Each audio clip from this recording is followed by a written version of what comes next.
The Hollywood Actor Podcast with Chris Bylsma, Part 3. And do you work on crew equally across all three markets?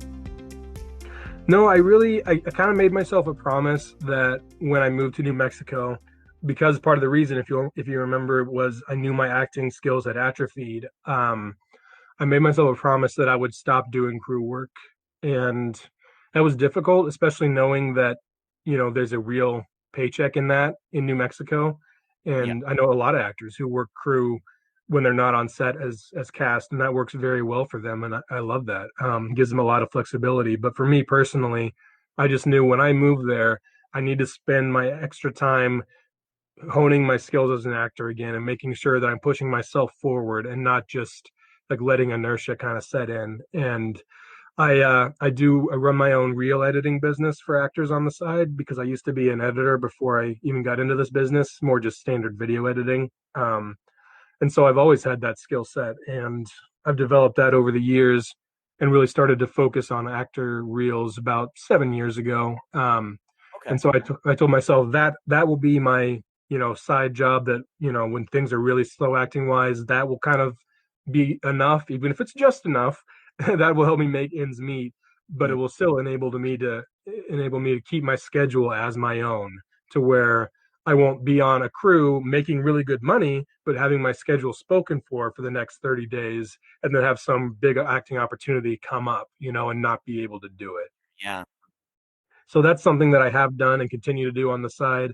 I run breakthrough reels and I love it. I try to, help other actors get set up perfectly it's nice to take as much of the wondering out of the equation as possible. And when you have killer headshots and you have the right strategy for your clips and reels, and that's well executed, then you know that all your marketing is on point. So if you don't get a role, it's not, oh, well, if I just invested in better headshots, or man, if I just had clips up instead of just a reel, or if I had only updated my reel instead of waiting for this project. None of that, and I live by that as an actor as well. Like I will always invest as much as I have to, unfortunately, into Actors Access and casting networks and LA casting to have everything up to speed so that if I don't get a role, I can honestly tell myself the casting was just looking for something different. And that's all it was. And so as a reel editor and somebody who kind of specializes in the marketing strategies for actors, I get a lot of fulfillment out of helping other actors get to that same point. Mm. And so have you really sidelined yourself in terms of producing or directing feature films, short films? You really try not to do that anymore because it would tie you up? Yeah, that's exactly right. It's so much time to do something right. It just takes so much time. And I just don't have it in me to do something, half-assed. I don't want to just kind of help produce something. If I'm going to do it, I really want to be able to put my name on it and say that I put all the work into it possible. I produced, I believe, two things since moving. One was a short film called On Site, which anybody can find on YouTube or I believe Vimeo. It's a film about policing in America and what the filmmakers perceive to be some of the difficulties between the police and relationship with society and especially with African Americans. And my very good friend who I've known since moving to Kansas City, we actually lived together when I first moved to Kansas City, Tosin Moranfala. He's doing some really exciting stuff, so everybody should follow his career as an actor. But he also is very gifted as a screenwriter and a storyteller. And we'd worked on several projects together. And then when he said he wanted to do On Site, I read the script and I just thought, I really believe in the story that we're trying to tell here. And so I do want to help produce this. We work really well together as him as a writer, director, and oftentimes actor in his own films, and me as kind of like as a producer to where we can problem solve and kind of create together. So I was like, I don't want somebody else to be a part of that. I want to help you with it. And then there's another short film called The Bedroom that Tosin was starring in, and a good friend from back in Kansas City, Sam Finley, was doing with his partner at the time, now wife, Maggie McLansborough. And again, it was a story about veterans in America and something that just really the struggle with PTSD and with what you have to go through out there and kind of coming back from that. And both of those films, I just thought these aren't just fun projects. These have something important to say that I think is very valuable and that I want to be a part of putting out there to the world, you know? And so they were both short films. On site was like 40 minutes, so that kind of stretches it a little bit. The bedroom was smaller, but I knew these aren't, month long obligations. So I can go ahead and pull off of things, send tapes if I need to, and really dedicate myself to these projects. But outside of that, yeah, I really tried to keep myself to that promise I made, even if it's just out of being stubborn, you know. For now, I just want to stay focused on acting. Well, that's kind of a way that you are plugging into the community and still helping these friends and professional filmmakers that you respect move forward and pushing these narratives and telling these stories. Um, Hmm. how else do you find that you've been able to do that, especially over the past year? Yeah, sure. And I do think that that's a big part of it, plugging into the community and finding ways to create. And both of those were made back home in Kansas City. And so that was a very grounding experience to just go back and get to work with a lot of crew that I was very familiar with and cast that I was familiar with, and just to get to create art together that we feel very inspired about. That's indie film. That's how it all began. That's what attracted me to this in the first place. It doesn't all have to be big sets and trailers and guest starring or co-starring credits and working with celebrities or anything like that. That's not what acting is. I feel like other ways that I connect, or at least that I try to keep in touch with people from Kansas City and from people who were there like as I was starting up. Try to catch up with Rich whenever possible, which is not very much, but I sat down a little bit with him recently. Try to see Brian and his family if I can, and just like catch up and hear how are things going in Kansas City. It's a market I still care about. How are things if I'm staying in LA for a month? Well, how are things going in New Mexico with my friends from there? It's like investing in these specific relationships. Yeah, yeah, and that's to me that's what film is all about. That's at least what acting is all about. It's about being able to genuinely express these connections and these important relationships within this story. It's all like a very interpersonal, artistic thing that we're doing, in my opinion. So we're trying to tell these stories and create together. And the only way that you can continue to do that with any sort of genuine nature, I guess, is if you make that a practice to daily invest in your relationships. And of course, there are friendships that just, you're supposed to be in each other's lives at a certain point. And then, you know, things just kind of grow apart and everybody does their own thing. And that's kind of life. Like it doesn't make sense to cling to that too much if it's just not there. But so many times I think it's easy to just get wrapped up in like, okay, acting, what do I need to do? Do I need to update actors access? Do I need to practice on scripts? And we need to slow down sometimes, I feel like, and just invest in the relationships around us and check in on each other, especially in 2020 and 2021 with the pandemic and the shutdown and everything else, and everyone just kind of quarantined inside Yeah. and only looking at social media, like you mentioned earlier, like that's kind of the main outlet that people have, which I think is kind of poisonous in a way. And I love social media and connecting with people as much as anybody else. And some actors I know work very hard to like build up a presence on there, and I respect that. But I do feel like it has the potential to be negative to be on social media a lot because all we're seeing, it's that whole old cliche about you're seeing everybody else's highlights and you're comparing that to your toughest moments. And to be in the middle of a pandemic, sitting at home, wishing that you could go out and do the things that you love and be on sets and things like that, and just constantly seeing other people's highlights can be very isolating and alienating and downright hard on people's mental health. So Yeah, and it's our primary way of communicating now is through Facebook. We'll text here and there, rarely call, but it's all mhm. doom scrolling and seeing what people are up to and people pretending that they're having a great normal life when they're not. It's just the image they're projecting to help their general friend Facebook base Mhm. feel something or communicate something that's usually lacking as well.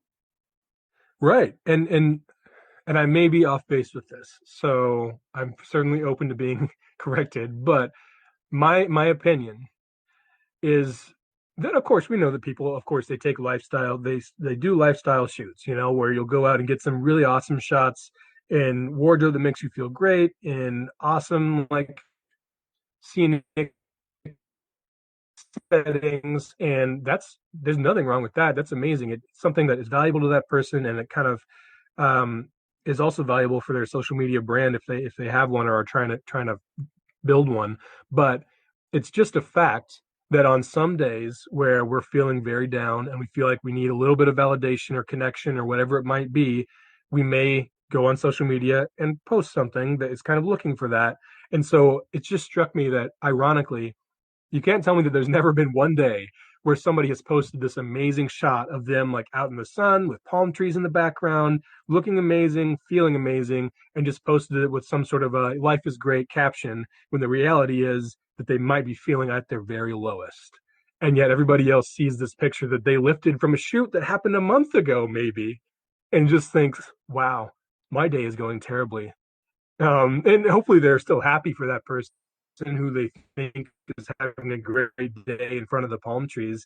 But it's just ironic to think about that, that's kind of what social media can be and how misleading it can be.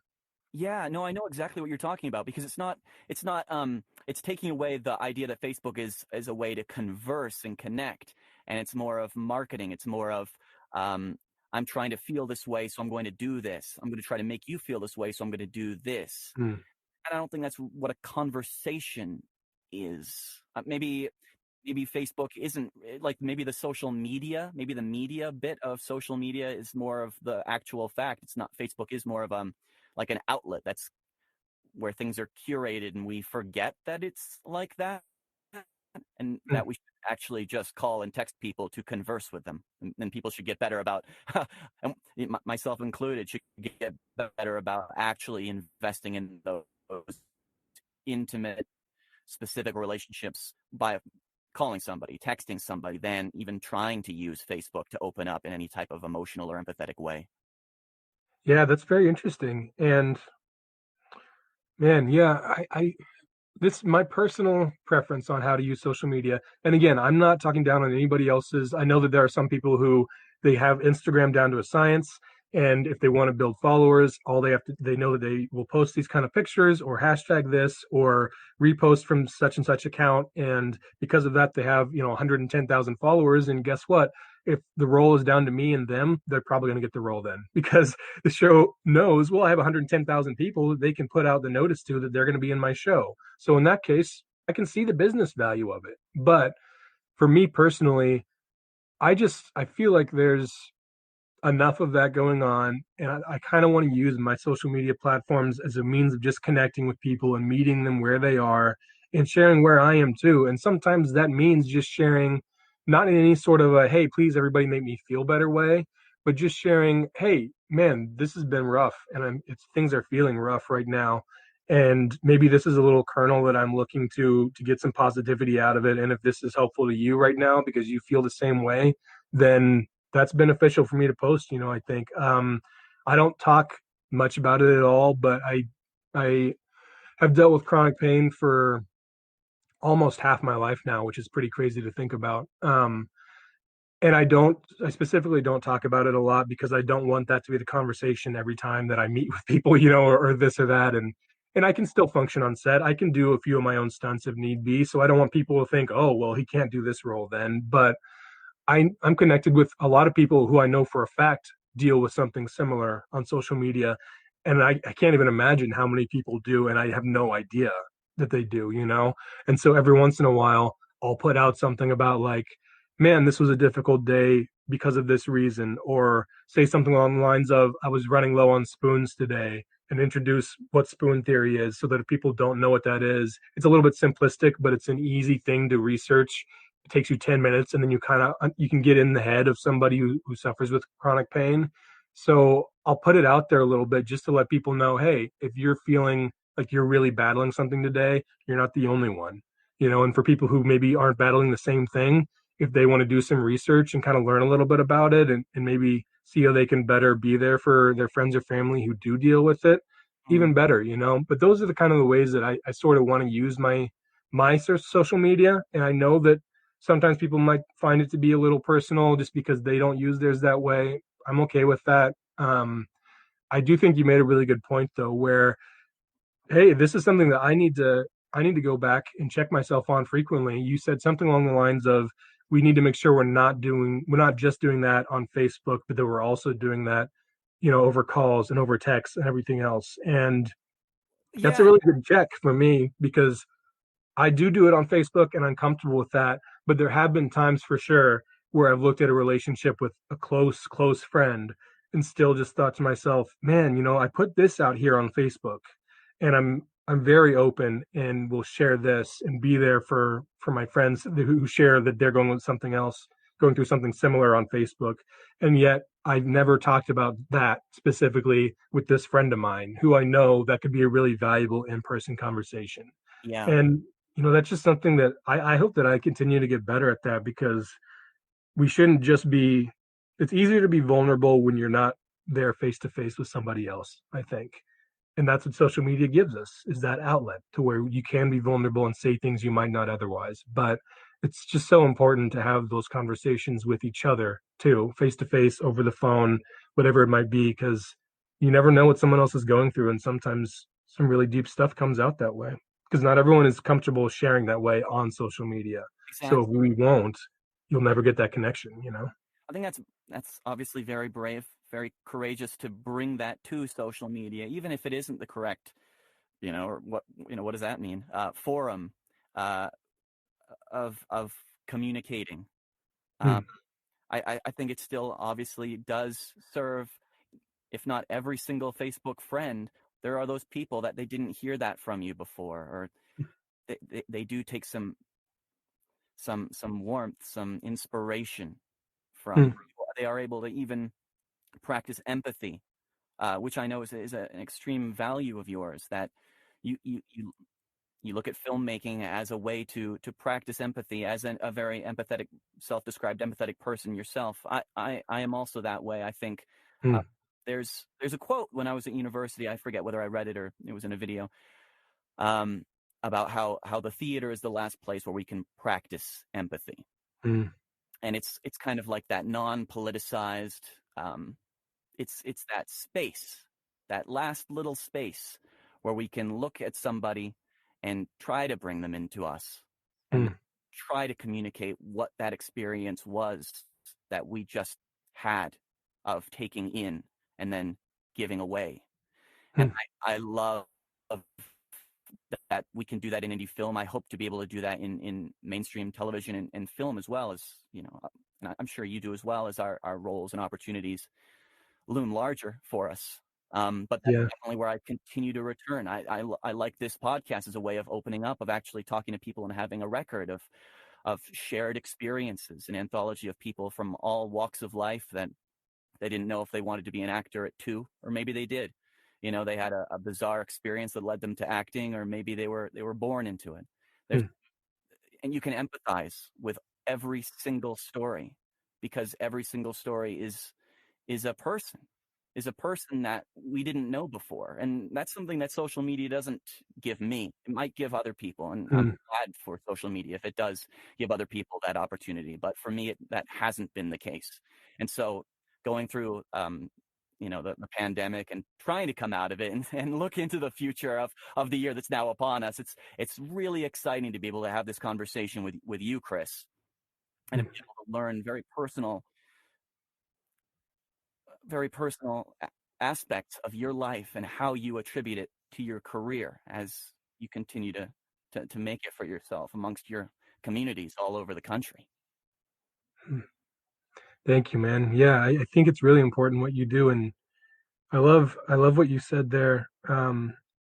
The theater being the last place to practice empathy, and I do feel like social media. Yes, I get some of that empathetic connection on there, and I'm so grateful to the people I'm connected with, friends and family, who are willing to engage in that way.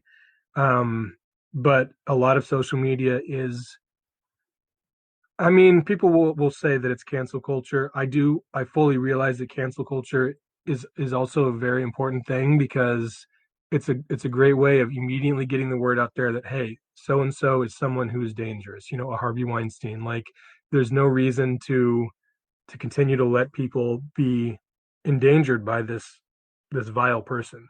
And yet I do think that cancel culture can spread to a degree where it's just just cutting off like these wide swaths of people and saying immediately, no, there's nothing that is redeemable about anybody who does this or who feels this way or whatever. And if all of a sudden as an actor now you get the offered a role to play one of those people, now you may turn it down because of what you believe, but if you do take the role, guess what, you don't have that ability anymore.